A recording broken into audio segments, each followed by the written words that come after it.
En fait, il apparaît compliqué de définir aujourd'hui la compétence, de pouvoir dire précisément ce qu'on entend. Mais on pourrait même dire c'est pas compliqué, c'est complexe, parce qu'effectivement, la compétence est à plusieurs niveaux en quelque sorte.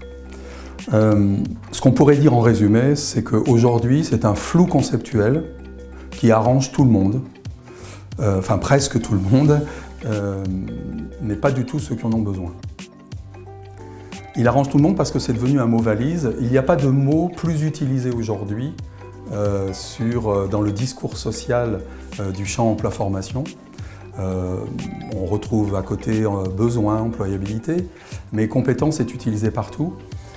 Souvent on dit d'ailleurs qu'on ne peut pas faire de comité de réunion sans utiliser au moins dans une phrase le mot compétence.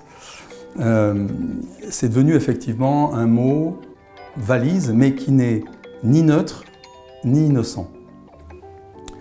Il a néanmoins, dans cette utilisation du discours social, une utilité, c'est l'engagement des acteurs.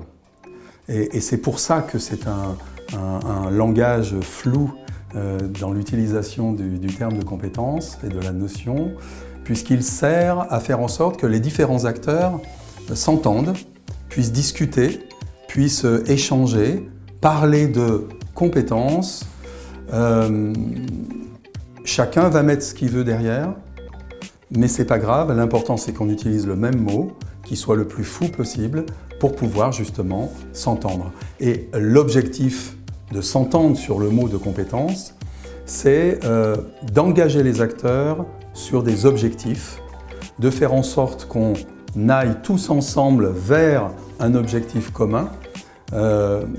Et donc il n'est pas aujourd'hui construit dans le discours social pour être un objet opérationnel, pour définir par exemple des blocs de compétences, pour définir des besoins de compétences, pour aider quelqu'un à être formé sur des compétences dans un stage, dans une action type AFEST, etc. Non, il est fait pour engager tout le monde vers quelque chose.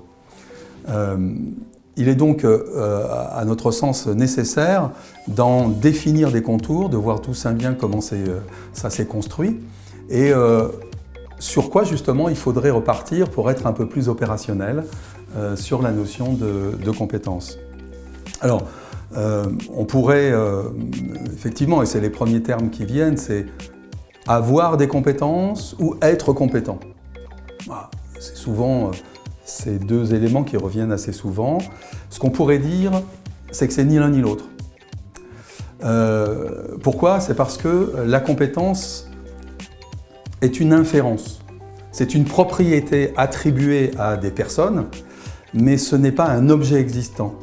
La plupart du temps, d'ailleurs, le terme de compétence, en fait, remplace le terme de capacité. Mais capacité, c'est pas assez moderne. Donc on utilise un autre mot qui est compétence, mais dans la très grande majorité des cas, l'utilisation est l'utilisation de capacité.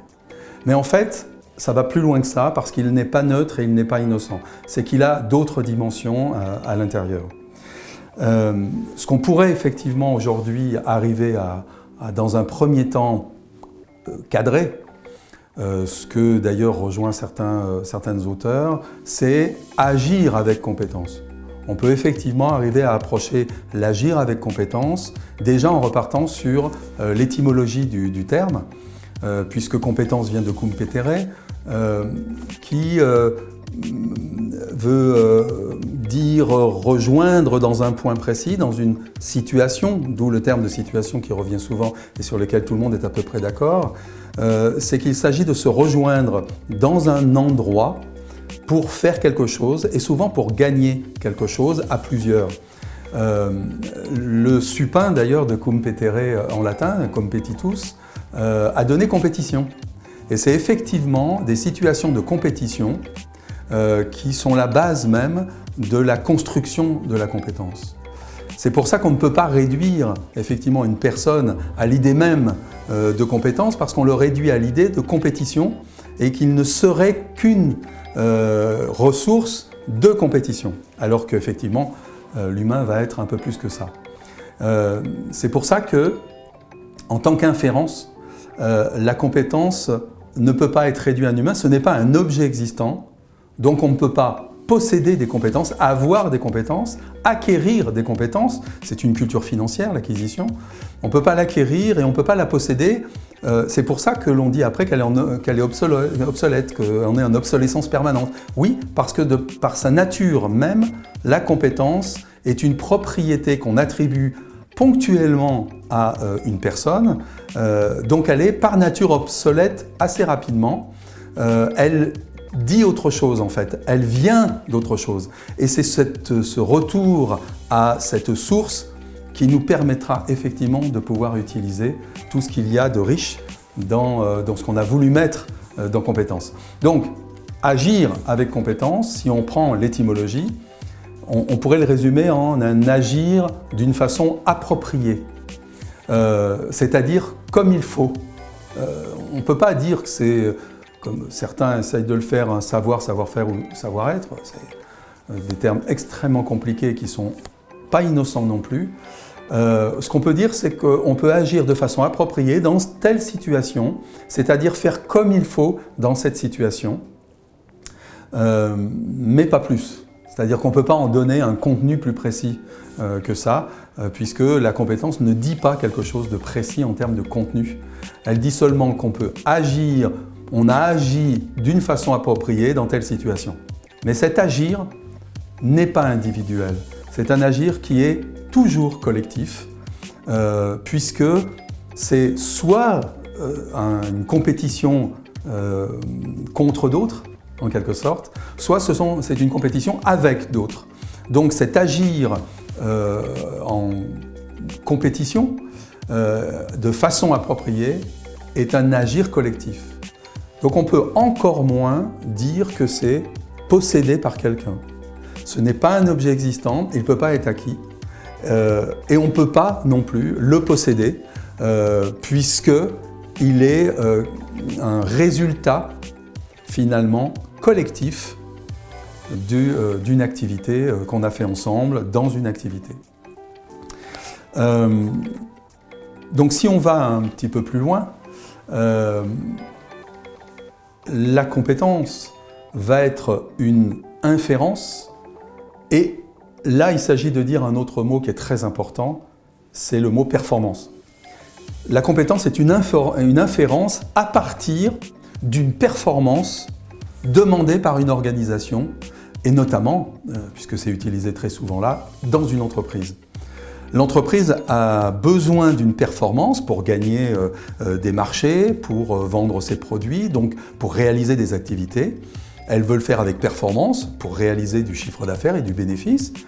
Et elle va inférer, elle va supposer, elle va dire que telle personne doit avoir telle compétence, c'est-à-dire elle va l'inférer pour pouvoir réaliser la performance dont elle a besoin.